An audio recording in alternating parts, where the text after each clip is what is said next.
নমস্কার। খবরদার, কথা নয়, কথা নয় বলি বটে আমরা, কিন্তু সবচেয়ে বেশি আমরা বলতে হবে এই মুহূর্তে। প্রশ্ন করা মানুষ ছেড়েই দিয়েছে ধরতে গেলে। এবং আজকে এমন এক জায়গায় দাঁড়িয়ে, গতকাল অর্থাৎ 8 তারিখ, মার্চ মাসের 8 তারিখ আন্তর্জাতিক নারী দিবস হয়ে গিয়েছে। নানাভাবেই সেটা পালন করা হয়েছে। সভা সমিতি সবই কাজকর্ম করেছেন, একদিনের জন্য হলেও। আগরতলা শহরে ক্রিকেট খেলাও হয়েছে নারীদের। সে যাই হোক, ঘটনাটা হচ্ছে এরকম। এই আন্তর্জাতিক নারী দিবসের একটি বছর কিন্তু দেখতে দেখতে পেরিয়ে গেল। ভরসাহীন এই পৃথিবীতে আপাতত একটি কথা বিদ্বজনরা বলছেন, অনেক ঠেকে ও অনেক ঠকে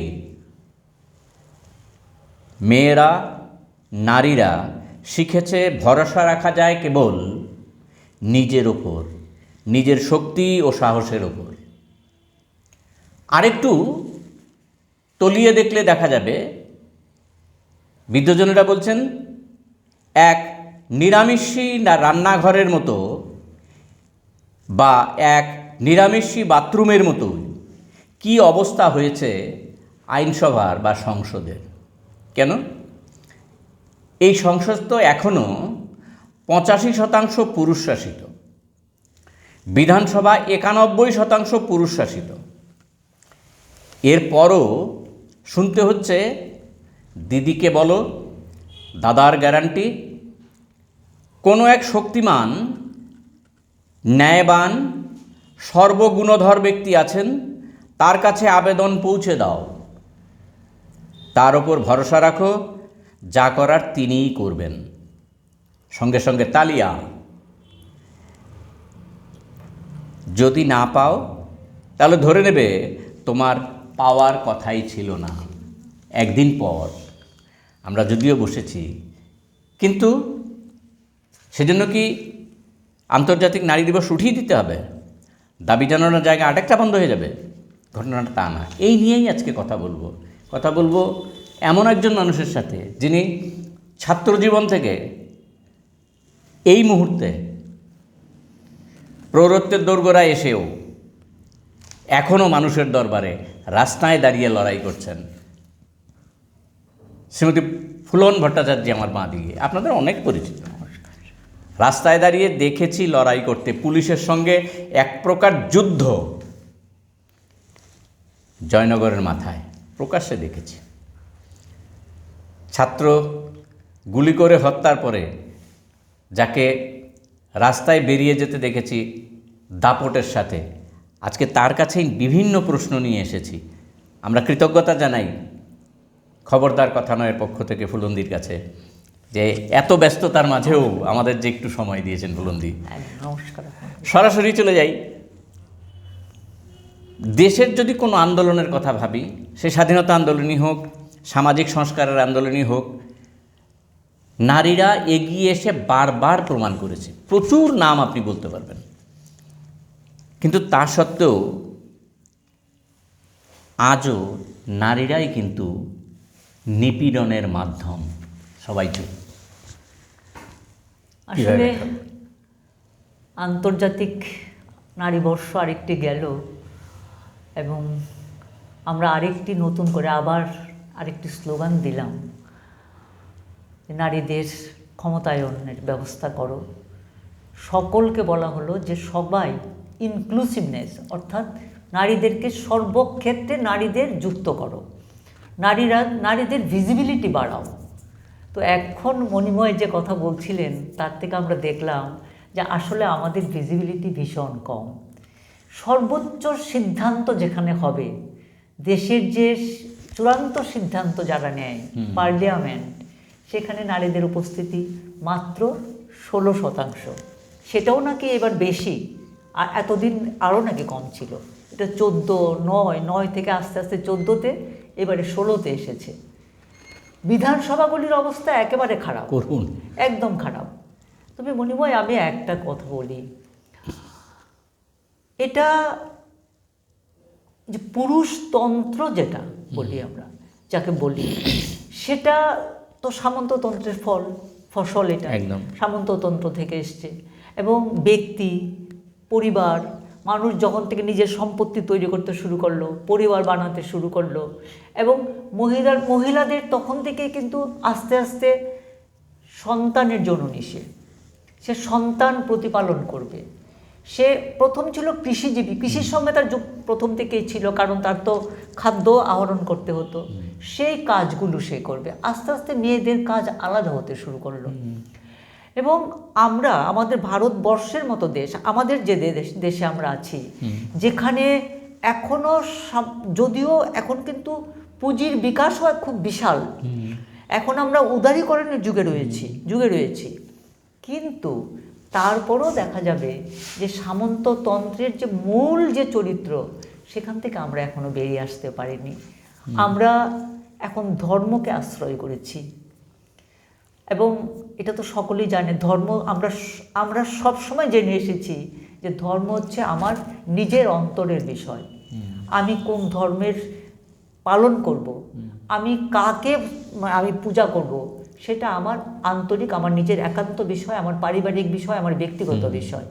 এখন হচ্ছে ধর্ম হচ্ছে রাজনীতির হাতিয়ার, এবং সেটা মৌলবাদ এই হাতিয়ারকে নির্ভর করে কিন্তু মৌলবাদ তার শাখা প্রশাখা বিস্তার করে। সেটা যে কোনো ধর্ম হতে পারে। সেটা আমি বলছি না যে শুধু এখন ভারতবর্ষে যারা দাপিয়ে বেড়াচ্ছেন, আমি তাদের কথা বলছি না। যদি আমরা আরও অন্য দিকেও চোখ একটু ফেরাই আর কি, তাইলে দেখব যে এরা জাঁকিয়ে বসছেন। এবং মৌলবাদ, আমরা দুঃখের সঙ্গে বলতে বাধ্য হচ্ছি, সব সময়তেই নারীদের পেছনে টেনে রাখার হাতিয়ার হিসেবে কাজ করে আসছে মৌলবাদ। ভারতবর্ষে এখন এই যে গত 1 দশকে আমরা যা দেখছি, সেটা কিন্তু ভারতবর্ষের চেহারা হবার কথা ছিল না, কিন্তু সেটা হওয়ার কথা ছিল না। আমাদের একেবারে কিছু হয়নি যদি কেউ বলে, আমি বলবো না কিছু হয়নি, তা নয়। বিজ্ঞান তো অনেক এগিয়েছে, প্রযুক্তির জগৎ অনেক বিস্তার পেয়েছে, প্রগতির জগৎ। এবং আমরা একটা সময়ে দেখেছিলাম যে সাক্ষরতার দিক থেকেও আমরা কিন্তু আস্তে আস্তে এগোতে শুরু করেছিলাম আমরা। আমি ত্রিপুরার কথা যদি বলি, একেবারে বেশি দূরে না যাই, ত্রিপুরাতেই থাকি যদি আমি। ত্রিপুরা একটি ছোট্ট রাজ্য, সারা ভারতের যে বড় রাজ্যগুলোর সঙ্গে যদি হিসাব মেলাই, তাহলে দেখা যাবে যে আমরা একেবারে তাদের একটি জেলার মতো আমাদের অবস্থা। আর্থিক অবস্থা আরও খারাপ উৎপাদনের দিক থেকে। দক্ষিণের যে রাজ্যগুলো আছে, মহারাষ্ট্রের মতো রাজ্য, মধ্যপ্রদেশের মতো যে বড় রাজ্যগুলো আছে, এদের যে অবস্থা, আমরা কিন্তু সেই সব দিক থেকে অনেক দিক থেকে আমাদের অবস্থান অনেক পেছনে। কিন্তু আমাদের অহংকার ছিল যে আমরা শিক্ষাতে আমরা সকলকে পেছনে ফেলে এগিয়ে যাচ্ছি। আমাদের কিন্তু এটা অহংকার ছিল, আমরা এগিয়ে যাচ্ছি। আমাদের যে ইন্ডেক্স, যেটা বলে সেক্স ইন্ডেক্স, সেটাতে আমরা অনেক এগিয়ে যাচ্ছি। আমাদের মহিলাদের মৃত্যুর হার কমে যাচ্ছে, প্রসবকালীন মৃত্যুর হার কমেছে। বাচ্চা 1 থেকে 0 থেকে তার 6 বছর পর্যন্ত যে মৃত্যুর হার, যেটা খুব অ্যালার্মিং আমাদের ভারতবর্ষে ছিল, ত্রিপুরাতে দেখা গেল সেটা আমরা কমিয়ে আনতে পেরেছি। শিশুদের স্বাস্থ্যের ইন্ডেক্স আমরা বাড়িয়ে দিয়েছি। এবং সার্বিকভাবে মেয়েদের এবং ছেলেদের স্কুলে ভর্তি করানোর যে রেশিও, যেখানে আমাদের একটা বিশাল গ্যাপ থাকে সব সময়তে, এখনও আছে। গুজরাট, যাকে আপনারা গুজরাট মডেল বলেন, মডেল রাজ্য, সেখানে আজকের দিনেও কিন্তু মেয়েদের শিক্ষার হার এবং ছেলেদের শিক্ষার হার ফাঁক অনেক অনেক বড়, অনেক। মেয়েরা কিন্তু এখনও 50% নিচে গুজরাটের শিক্ষার হার, এখনও।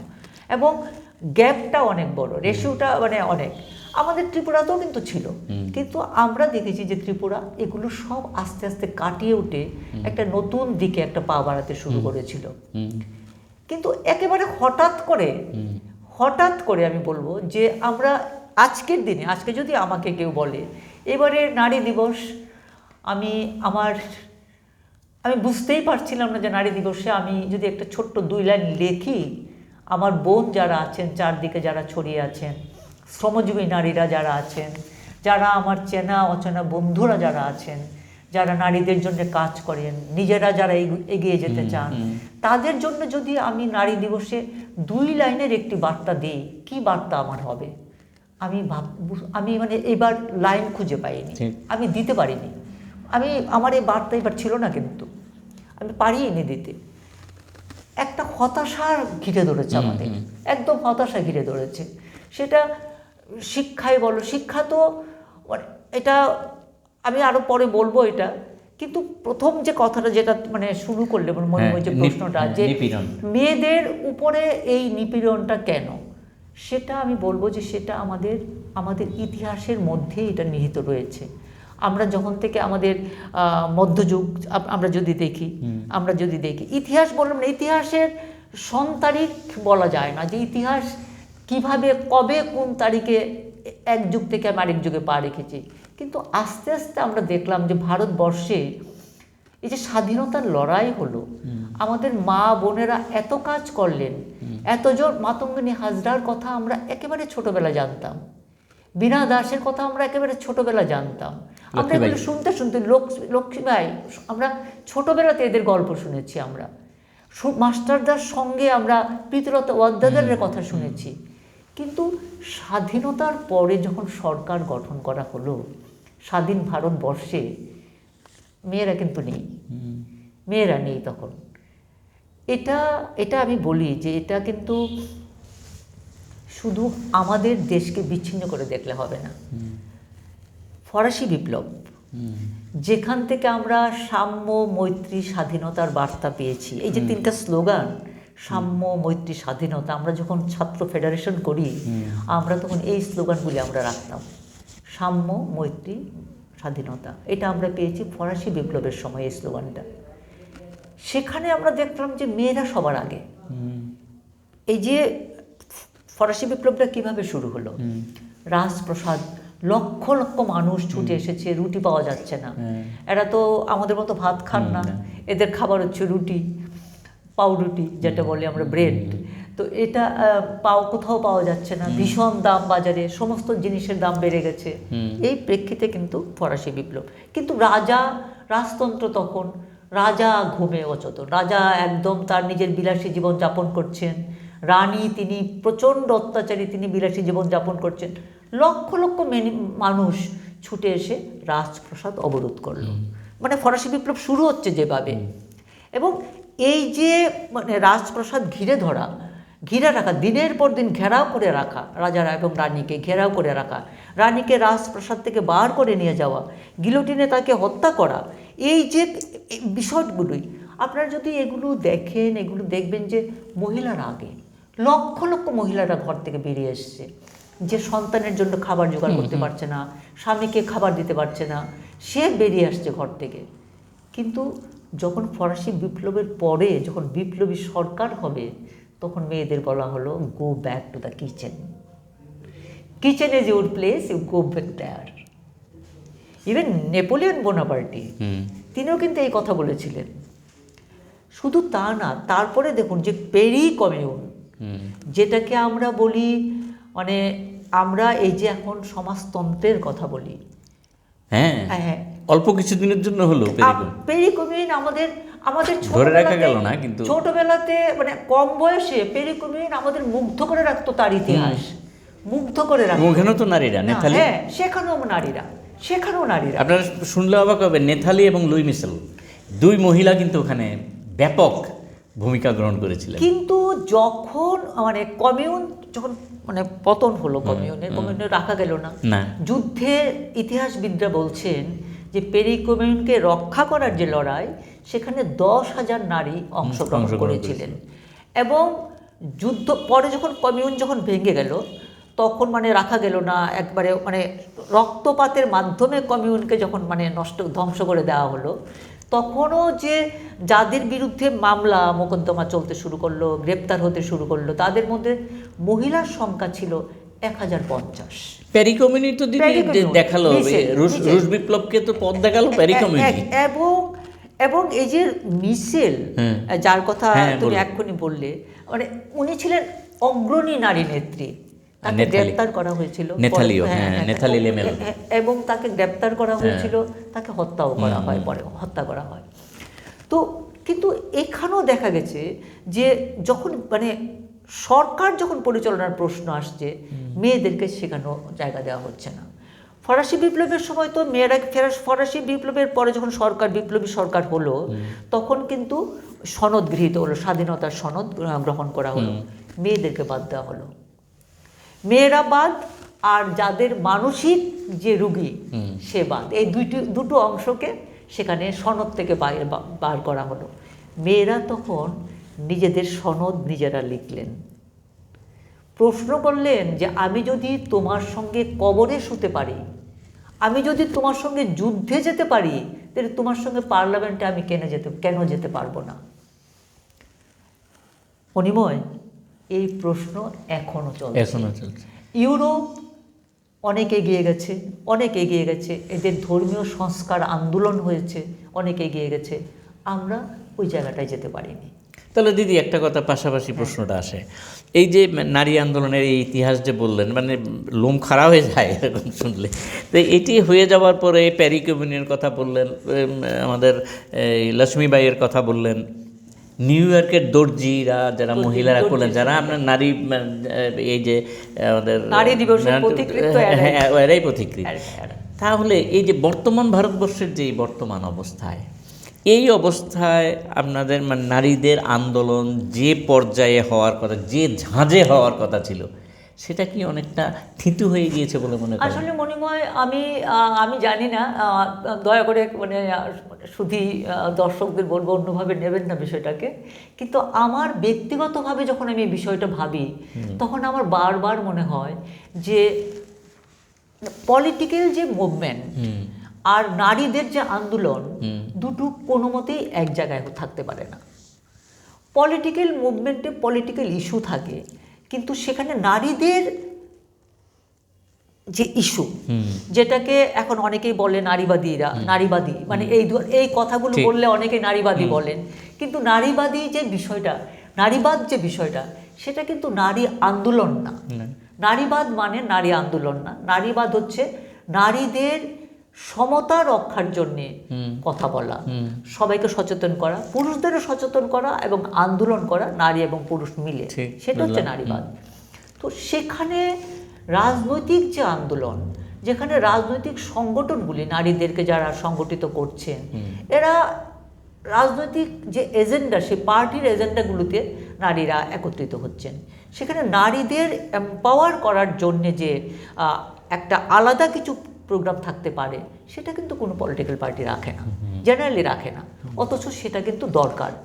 যে কারণে মণিময় আমি বলি, কারণ মেয়েরা তাকে কি করতে হয়, যখন মানে পলিটিক্যাল অ্যাক্টিভিটি যদি কথা বলি, ঠিক যেমন কর্মক্ষেত্রে হয়, তাকে কিন্তু দুটো কাজ করতে হয়। সে ঘরেও একটা কাজ করে, বাইরেও একটা কাজ করে, দ্বৈত ভূমিকা। হ্যাঁ, দ্বৈত ভূমিকা তাকে নিতে হয়। ফলে নেতৃত্বে নেওয়ার সময় তখন যদি আমি দেখি আমাদের মানে এরকম হয় যে একজন পুরুষ কর্মী, সে তো রাত্রিবেলা 12টার সময় ডাকলেও সে আসতে পারবে, সে 3টায় ডাকলেও আসতে পারবে, 2টোয় ডাকলেও আসতে পারবে, কিন্তু একজন মহিলা হয়তো তাকে ঘরের জন্য কিছুটা সময় বরাদ্দ রাখতে হয়। আর এই পুরুষ কর্মী যে আসবেন, তাকেও তো মহিলাই সার্ভিস দেন, তার সার্ভিসটাও মহিলাকেই দিতে হচ্ছে। ফলে মহিলাদের যে এজেন্ডা, নারীদের জন্য যে তার যে নিজস্ব এজেন্ডা, পলিটিক্যাল পার্টিগুলি সেটাকে খুব একটা প্রায়োরিটি দেয় বলে আমার মনে হয় না, আমি দেখি না, আমার মনে হয় না। এবং তাদেরকে শক্তিশালী করা, তাদের নিজের জায়গায় তাদেরকে শক্তিশালী করা, তাদেরকে ইস্যুগুলো সম্পর্কে সচেতন করা, তার নিজস্ব কথাটা বলার জন্য তাকে সুযোগ দেওয়া, সেটা কিন্তু খুব কম হয়। তাহলে দিদি একটা বিষয় যে আসছে, এই যে মানে আপনারা এখনও এই যে এত বছর ভারতবর্ষ স্বাধীন হয়ে গেছে, এখনও রাস্তায় দাঁড়িয়ে আপনাদের দাবি জানাতে হচ্ছে, চোখ কান খোলা গেল না। যারা রাষ্ট্রতন্ত্রে দাবিদার, যারা রাষ্ট্রতন্ত্র ক্ষমতা ভোগ করছেন, তাদের কাছে আপনারা পৌঁছতে পারছেন না, শুধুমাত্র প্রতিশ্রুতি পাচ্ছেন আর বক্তৃতা শুনছেন। এই যে জায়গাটায়, এই জায়গাটা তাহলে আপনাদের এই আন্দোলনটাকে কোন দিকে নিয়ে যাওয়া উচিত বলে মনে করেন আসলে আপনার না, দীর্ঘ আমি অভিজ্ঞতা? আমার সবসময় মনে হয় যে পলিটিক্যাল পার্টিগুলি মহিলাদের জন্য তো আন্দোলন করে, কিন্তু অন্তত কিছু বিষয় আছে, কিছু এটা ছিল কিন্তু এক সময় মনে হয় যে কিছু কিছু ইস্যু আছে যেগুলো মেয়েদের একান্ত নিজের ইস্যু, সেগুলো অ্যাপার্ট ফ্রম পলিটিক্যাল পার্টি মেয়েরা যদি ঐক্যবদ্ধ হতে পারতো তাইলে কিছুটা বোধহয় আমার মনে হয় সুরাহা হতো। আর এখন পলিটিক্যাল ডিভিশনটা এত বেশি, এবং এই যে মৌলবাদী শক্তি যাদের কথা আমি বলছি, এদের গ্রিপ এত শক্ত, শক্তিশালী, এত শক্ত যে মেয়েরা তো অনেক মেয়েরা সেখানে ঝুঁকে আছেন, হ্যাঁ, অনেক মেয়েরা সেখানে ঝুঁকে আছেন। Correct. এবং তাৎক্ষণিক কিছু পাওয়া, আমাদের ভারতবর্ষ একটা এমন দেশ, আমরা আমাদের আর্থিক অবস্থা এমন জায়গায় থাকে বেশিরভাগ মেয়েদের, আমরা কিন্তু তাৎক্ষণিক পাওয়াটা আমাদের কাছে অনেক বড় ব্যাপার হয়ে দাঁড়ায়, অনেক বড় ব্যাপার। সেটা আমার মানে মনে হয় যে আমি এটা পাচ্ছি, এটাতে আমি সন্তুষ্ট থাকি, মানে এরপরের গোলটার দিকে আমার না দেখলেও চলবে। হ্যাঁ, এটা পলিটিক্যাল পার্টি, বিশেষ করে আমি শাসক দলের কথা বলবো, যে এখন যেমন আমি বলি ত্রিপুরার কথা আমি বলবো, আমরা সেলফ হেল্প গ্রুপ করেছিলাম মেয়েদের এম্পাওয়ার করার জন্য। আমি এখন প্রায়ই দেখি অনেক লিডাররা স্লোগান দিচ্ছেন লাখপতি নারী। একজন হঠাৎ করে একটি পত্রিকায় একদিন হেডলাইন দেখলাম যে চরিলাম না বিশ্রামগঞ্জের এরকম একটা জায়গার নাম আছে, সেখানে 1000 লাখপতি নারী আছেন। আমি হাসবো না কাঁদবো আমি বুঝতে পারছিলাম না। আমার খুব ইচ্ছা করছিল যে একবার অন্তত এই লাখপতি নারীদের সঙ্গে গিয়ে দেখা করি, এই লাখপতি নারীরা কেমন, আসলে কিভাবে হলেন। আসলে ঋণের ফাঁদে বেঁধে ফেলার নাম তো লাখপতি নারী হতে পারে না। আমি গাড়ি কেনার জন্য লোন নিলাম, এবং তারপরে দেখলাম যে সেই লোন আর আমি শোধই করতে পারছি না। অনেক গাড়ি আমি দুপুরবেলা দেখলাম যে গাড়ি টেনে নিয়ে চলে যাচ্ছে একজনের। তো কী ব্যাপার, সে আমি নিয়েছিলাম, সুদ দিতে পারছি না। বাড়ি ঘর থেকে জিনিস তুলে নিয়ে আসে, সুদ দিতে পারছে না। তো লাখপতি নারী কাকে বলে? আমি ঋণ পেলাম, নিশ্চয়ই ঋণ আমার কাজে লাগবে, কিন্তু ঋণ আমাকে কিছু তুমি দিচ্ছ এই জন্য আমি লাখপতি নারী। তো লাখপতি নারী মানে আমি আর্ন করি লক্ষ টাকা, লাখপতি নারী মানে আমি লক্ষ টাকার মালিক, আমি আর্ন করতে পারি, আমার আর্নিং পাওয়ার আছে। আর্নিং পাওয়ার কতটা সেটা তুমি দেখো, প্রতি মাসে বা বছরে আমার আর্নিং পাওয়ারটা দেখো। ত্রিপুরাতে আমি বলি, মানে নিশ্চয়ই মানে তোমাদের কাছেও খবর আছে, এই আজকের দিনে ত্রিপুরাতে, আমি যে শিক্ষার কথা বলছিলাম, আজকের দিনে তোমরা যদি দেখো, দেখবে যে ত্রিপুরাতে প্রতিদিন খবরের কাগজে একটা খবর আসে, বাল্যবিবাহ আটকাচ্ছে, কোথাও ওই সিডিপিও আটকাচ্ছে, কোথাও চাইল্ড ওয়েলফেয়ার কমিটি গিয়ে আটকাচ্ছে, চাইল্ড লাইনের লোকেরা গিয়ে কোথাও বাল্যবিবাহ আটকে দিচ্ছে, 12 বছর 13 বছরের, মানে র্যাম্প্যান্ট বাল্যবিবাহটা এখন র্যাম্প্যান্ট নতুন করে ফিরে এসেছে। কারণ একটাই, স্কুলের পড়াটা এত দামি হয়ে গেছে।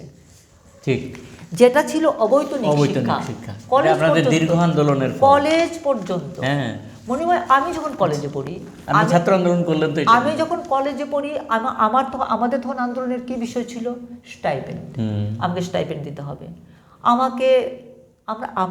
আমরা এমনকি পরীক্ষার সময়ে মানে কেরোসিন তেল বেশি দেওয়ার জন্য রেশনে আন্দোলন করেছি, রেশনে বেশি চাল পাওয়ার জন্য আমরা আন্দোলন করেছি। কিন্তু বামফ্রন্ট আসার পরে দেখলাম যে একে একে এখন এই যে ল কলেজ, মেডিকেল কলেজ ত্রিপুরাতে রেল এসছে, এই মানে আমাদের না মনে হয় যেন, মানে তাকালে মনে হয় যেন আমাদের বুকের মধ্যে তো এই বার্তাগুলো ছিল, আমরা তো এই আন্দোলনটাতে যুক্ত ছিলাম, নিজেদের একটা পাওনা মনে হয়। হ্যাঁ, উমাকান্ত স্কুলের সামনে লাঠিও তো খেলেন, আর এখন দেখি যে বাবারা বিয়ে দিতে বাধ্য হচ্ছে তাড়াতাড়ি, কারণ পড়াতে পারে না। 9 8 উঠে পড়া ছাড়ছে, কারণ পড়ার অবৈতনিক শিক্ষা তো বেশিরভাগ বন্ধ। আর প্রতি বছর এই যে বেটি পড়াও বেটি বাঁচাও এর যে বিষয়টা, এই যে স্লোগানটা, বা ধরুন এই যে অদ্ভুত মহিলা বিল টিল এলো, এই সবই কথার কথা। আসলে বেটি বাঁচাও বেটি পড়াও, তো বেটিকে তো পড়ালে তাকে তো তাইলে তুমি তার পড়ার সুযোগ দাও। প্রতিটা জিনিস গ্রামে গ্রামে যারা সবজি বিক্রি করে, আমি তো এখন গ্রামেই থাকি, যারা সবজি বিক্রি করেন গ্রামে, সবজি বিক্রেতা, তার সঙ্গে যদি কথা বলো তোমরা, তাইলে দেখবে যে সে একটা কথা বলে যে সবজি তো উৎপাদন করি, আমরা নিজেরা খাই, নিজেরা উৎপাদন করি, কিন্তু এত জিনিসপত্রের এত দাম, একটা সময় মানুষ কি করে জিনিস কেনা কমিয়ে দেয়। জিনিসের অর্থনীতির লোকেরা কি বলেন, তারা বলেন যে বাজারের মধ্যে তোমার কেনাকাটা বাড়াতে হবে, একদম। তুমি যদি মানে বাজারকে ঠিক রাখতে চাও কেনাকাটা বাড়াও। কিন্তু আমরা যদি এখন দেখি বাজার, তাইলে বাজারে কিন্তু কেনাকাটা অনেক কম, কারণ মানুষের হাতে পয়সা নেই, একদম পয়সা নেই মানুষের হাতে। স্কুলে পড়ার খরচ এত বেশি, পড়ার খরচ আমরা তো কোনোদিন কল্পনা করিনি। ইভেন আমি যখন আমার কন্যাকে পড়িয়েছি, সে শিশু বিহার স্কুলে পড়াশোনা করেছে, কিন্তু কোনোদিনও কিন্তু ক্লাসে প্রতিবার টাকা দেব কল্পনাই করিনি কোনোদিনও। আমার তো মনে হয় তখন আমি পড়াতে পারতাম না, তাহলে শিশু বিহার স্কুলে যদি প্রতি বছর টাকা দিয়ে ভর্তি করাতো, আমি টাকা দিতে পারতাম না। প্রতিটা পরীক্ষার জন্য আলাদা করে অনেক টাকা ফিস দিতে হচ্ছে, স্কুলে ডেভেলপমেন্ট ফান্ডের জন্য অনেক টাকা খরচ করতে হচ্ছে। এটা মানে একটা অদ্ভুত ব্যাপার, মানে কি একটা বিদ্যাজ্যোতি না কি একটা প্রকল্প চালু করেছেন, এবং সেটা যে প্রতি স্টেপে পয়সা, সেটা যে প্রতিটা স্টেপে পয়সা, এবং গ্রামের স্কুলগুলিকে ইংরেজি মাধ্যম করা হয়েছে, মানুষের সাধ্যের বাইরে চলে গেছে সমস্ত ব্যাপারটা। এখন যদি আবার, এবং মজার ব্যাপার হলো এখন কিন্তু জনগণনা বন্ধ, জনগণনা করা হচ্ছে না। কিন্তু আমি দেখলাম যে এর মধ্যে একটা বিজ্ঞাপন বেরিয়েছে যে ন্যাশনাল ফ্যামিলি হেলথ সার্ভে যেটা করে, এটা করলে হয়তো বেরোবে যে কত ড্রপ আউট আবার বাড়ছে নতুন করে। আমি দেখলাম ত্রিপুরাতে লিটারেসি রেট আবার কিন্তু অনেক কমে গেছে, অনেক লিটারেসি, যেটা আমরা বুঝতে পারছি, যেটা 97 কাছে চলে আমরা গিয়েছিলাম, সেটা বোধহয় এখন 85-86 আবার চলে এসেছে। আমি এই কিছুদিন আগে একটা দেখলাম, প্রায় কেরালাকে পেছনে ফেলে দিয়েছিলাম আমরা তো একদম। এবং জেন্ডার গ্যাপ, এই যে পড়াশোনার ক্ষেত্রে জেন্ডার গ্যাপ আমরা কমিয়ে দিয়েছিলাম, প্রায় ছিলই না গ্যাপ, মানে মেয়ে এবং ছেলেদের স্কুলে ভর্তি হওয়ার যে রেশিওটা, এটাকে আমরা একেবারে কমিয়ে ফেলেছিলাম, সেটা এখন আবার একটা বিশাল হয়ে গেছে, বিশাল। ফলে এই যে যেটা বলছো তোমরা যে এখন মানে এই পরিস্থিতিটা কেন সৃষ্টি হলো, সেটা কিন্তু এক কথায় বলা একেবারেই সম্ভব না। এটা হচ্ছে পলিটিক্যাল সিচুয়েশন আমাদের ভারতবর্ষে একটা এমন তৈরি হয়েছে, যেখানে আন্দোলন কোন দিকে যাবে, আন্দোলন হওয়া উচিত, প্রতিবাদের ভাষা আরও জোরালো হওয়া উচিত, কিন্তু প্রতিবাদী কণ্ঠকে রোধ করার জন্যে এত আয়োজন এখন, এত আইন কানুন এখন, মানুষের ভয় সহজে কাটে না, একেবারে কাটে না। আমাদের মানে আমি এখানে দেখছিলাম এই যে স্ট্যান্ড, আমি বিজ্ঞাপন দেখছি, মানে এখানে দেখছিলাম একটা আছে, এখানে একটা ক্যালেন্ডার আছে, এখানে এই যে কত মানুষ জেলে বসে আছেন, জেলে পড়ে আছেন, এইগুলোর জন্য মানুষ মুখ ফুটে কথা বলতে পারে না। 10 বছর পর সাই বাবা মুক্তি পেলেন, 10 বছর পরে আবার শুনছি যে আবার মানে যাচ্ছে স্টেট, আবার সুপ্রিম কোর্টে, স্টেট আবার সুপ্রিম কোর্টে যাচ্ছে, এবং কোনো রকম কারণ না দেখিয়ে, কোনো রকম চার্জশিট না দিয়ে একটা মানুষকে এতদিন জেলে রাখতে পারছেন, উনি পঙ্গু, উনি রাখতে পারছেন। তো সুতরাং পরিস্থিতিটা একটা এইরকম পরিস্থিতি যে মানুষ হয়তো মানে যারা আন্দোলনের, কৃষকরা করছেন, কৃষকরা আমাদের পথ দেখিয়েছেন, সারা ভারতবর্ষে কৃষক আন্দোলন যে জোয়ার দেখিয়েছে, এবার আবার নতুন করে এরা দেখাচ্ছেন। তো সব যে শেষ হয়ে গেছে তা না, কিন্তু আরও শুরু করা দরকার, আরও মানে এটাকে আরও, এই যে কৃষক আন্দোলনটা যেভাবে হয়েছে সেভাবে, আমরা এর সময় দেখেছিলাম, নির্ভয়ের সময় দেখেছিলাম দিল্লিতে সে আন্দোলন আমরা দেখেছিলাম, কিন্তু হাতরাস যখন হলো আমরা কিন্তু সেই আন্দোলন করতে, সেটাই বলতে যাচ্ছিলাম, কিভাবে দেখছেন এই মণিপুরের সময় সেরকম দেখছেন? মণিপুর তো মানে সভ্যতার লজ্জা, এটা আমি মানে বর্ণনা করা যায় না, কিন্তু মণিপুর কি, মণিপুর বর্ণনার অতীত। কারণ আমাদের অনেক বন্ধুরা মণিপুরে আছেন, অনেক বন্ধুরা, দীর্ঘদিন আমরা কারোর সঙ্গে যোগাযোগ করতে পারিনি, আজকের দিনেও কে কোথায় ছড়িয়ে গেছেন, এবং আমরা আমাদের মানে কেউ খবর পাঠাচ্ছেন যে অনেকেই দিল্লি চলে গেছেন, অনেকেই সেফ জায়গাতে ফ্যামিলিকে নিয়ে সরে গেছেন, অনেকেই যারা প্রপার মণিপুরে থাকতেন, এরকম অনেক মানুষ আছেন যারা থাকছেন না এখন। এই যে মণিপুর, হাতরাস, বিলকিস বানোর ঘটনা, আরও আগে সুপ্রিম কোর্ট হস্তক্ষেপ করেছেন, এটা লজ্জার তো সীমা নেই। তার এই ঘটনাগুলি ঘটে যাওয়ার পরেও পশ্চিমবঙ্গে সন্দেশখালি তো ঘটছে, আর কিভাবে বলবেন? মণিময়, আজকের তুমি দিনে এত দূরে কেন যাচ্ছ? মোহনপুরের কথা ভুলে গেছো? মোহনপুর? মোহনপুর সাংবাদিকরা তো যেতে পারেনি, পিটিয়ে সরিয়ে দিল, পিটিয়ে সরিয়ে দিয়েছে সাংবাদিকরা। তো মেরে একদম সাংবাদিকদের যেতে দেওয়া হয়নি। তো সুতরাং রাষ্ট্রশক্তি কখনো কখনো হয় এমন, ইতিহাসে তো এরকম অনেক আছে, প্রচুর আছে এরকম যে হয়।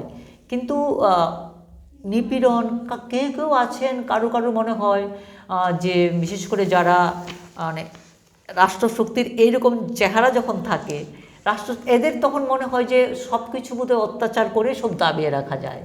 কিন্তু মণিময়, আমার মনে হয় এগুলো সাময়িক। এটা অত্যাচার দিয়ে তো ঠিক। আপনার এই জায়গাটাকে নিয়ে লাস্ট একটা প্রশ্ন করবো আপনাকে। অত্যাচার কিন্তু শেষ কথা বলবে না, বলেও না, বলবেও না। আপনার এই শেষ কথাটা এটা অসাধারণ কথা।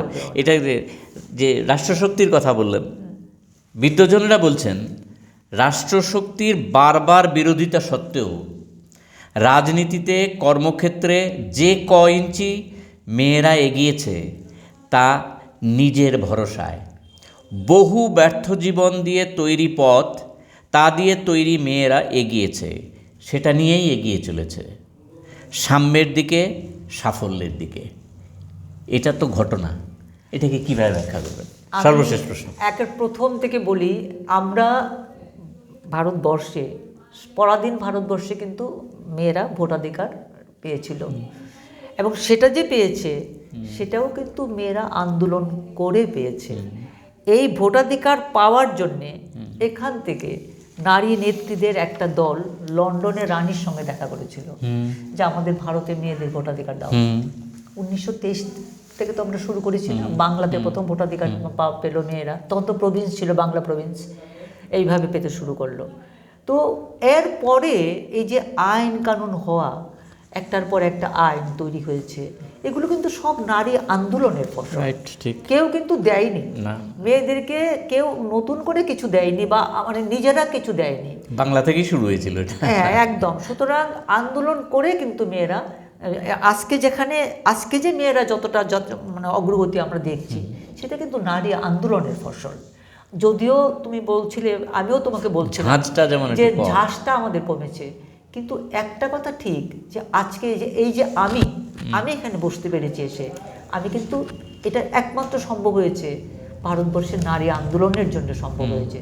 নারীরা আন্দোলন করে তাদের এক একটি অধিকার আদায় করেছেন, ঘর থেকে বেরিয়েছেন, শিক্ষার অধিকার, স্বাস্থ্যের অধিকার পাওয়ার অধিকার, এগুলো কিন্তু নারী আন্দোলন করে আদায় করেছেন। ঠিক, এবং তারপরে এমন একটা সময় এসছে, বিশেষ করে 5th 5 year প্ল্যান যখন হলো, তখন কিন্তু মেয়েদেরকে ইনক্লুড করতে বাধ্য হলো। এতদিন ছিল একটা মানে সবসময় ছিল একটা ওয়েলফেয়ার মেজার নেওয়া, তারপরে কিন্তু এলো যে উন্নয়নের কাজে মেয়েদেরকে আনতে হবে, এবং মেয়েদেরকে বাদ দিয়ে একটা দেশ উন্নত হতে পারে না। একদম ঠিক। এইটা কিন্তু তারপরে শুরু হলো। তো সুতরাং এর আগে পর্যন্ত ফলে তখন রাষ্ট্র সিদ্ধান্ত নিল যে আমরা এখন মানে যে কাজটাই করো তুমি, এত বড় নারী শক্তি, মেয়েদের এত পাওয়ার, এদেরকেও রাষ্ট্রের কাজে লাগাও, তাকে শিক্ষার সুযোগ দাও, তাকে ডেভেলপমেন্টের কাজে আনো, তাকে অ্যাডমিনিস্ট্রেশনে আনো, তার ভিজিবিলিটি বাড়াও। তো সেই আন্দোলনের ফলে এই লড়াই আজকে আমরা এখানে আসতে পেরেছি, কিন্তু আমাদের পথ চলা আরও এখনো অনেক অনেক বাকি। কারণ বৈষম্যটা এত বেশি যে আরো 100 বছর লাগবে। এখন যে গতিতে আমরা চলছি, নারী দিবস আমরা পালন করতে শুরু করেছি 1911 থেকে শুরু করেছি, রাষ্ট্রসংঘ স্বীকৃতি দিয়েছে 1975 সালে, এবং তারপরে তখন থেকে এই যে 1911 থেকে আজকে 1924-এ এলাম, 2024-এ 100 বছরের পুরনো, 100 বছরের বেশি, আমাদের অগ্রগতির যে পেস যেটাকে বলে, মানে যেভাবে আমরা এগুচ্ছি, যেভাবে পায়ে পায়ে, সেভাবে যদি এগোতে থাকি, তাইলে আমরা যে বৈষম্য দূরীকরণের কথা বলছি, 131 বছর লাগবে, সেটা ইকোনমিস্টরা বলছে। ওয়ার্ল্ড ইকোনমিক ফোরামের একটা রিপোর্ট আমি পরশুদিন দেখছিলাম, তোমার ফোন পেয়ে আমি বললাম যে একটু একটা রিপোর্ট দেখি অন্তত। এরা বলছে যে যেভাবে তোমরা এগুচ্ছ এইভাবে যদি এগোতে থাকো, হ্যাঁ কোনোদিন তো হবে, 131 বছর লাগবে। আমরা কেউ থাকবো না। একটা পরিসংখ্যান দিই যে দেশের এই মুহূর্তে 140 কোটি মানুষের ভেতরে 14.5 লক্ষের বেশি মহিলা স্থানীয় প্রশাসনের নেতৃত্ব দিচ্ছেন। বিদ্বজনরা বলছেন যে এবার একটা অদ্ভুত নামের নারী বিল পাশ হবার পরও মনে হচ্ছে মেয়েরা বন্ধ দরজা খুলে ভেতরে ঢোকার জন্য দরজা পিটোচ্ছে, আর ভেতর থেকে আওয়াজ আসছে দাঁড়াও এখনো সময় হয়নি। এটা যেন সেই বন্ধ দরজা যার চাবি নিয়ে নারীরা দরজার বাইরে দাঁড়ানো, আর পুরুষরা ভেতর থেকে দরজার খিল তুলে দিয়েছে। অসহ্যকর অবস্থা।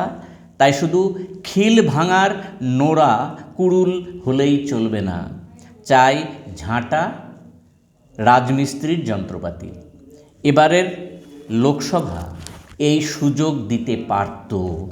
181 জন মহিলা সাংসদ আসতে পারতেন, বহু অচেনা মুখ আসতে পারতেন এই আইনসভায়, অনেক চেনা হিসেব বানচাল হতে পারত। 2024-এর এই নারী দিবস হতো আসলে একটি নারী বর্ষ। হলো না পৌরুষ শাসিত রাজনৈতিক দস্যুতার জন্যই। একে সরাতে হবে। ফুলন্দির শেষ কথাটা নিয়েই বলি, দিল্লি বহুদূর হলেও তবুও যেতেই হবে দিল্লিতে। প্রস্তুত হবার এই আহ্বান জানিয়েই আজকে শেষ করছি এই অনুষ্ঠান। সবাই ভালো থাকবেন, সুস্থ থাকবেন। সকলকে নমস্কার।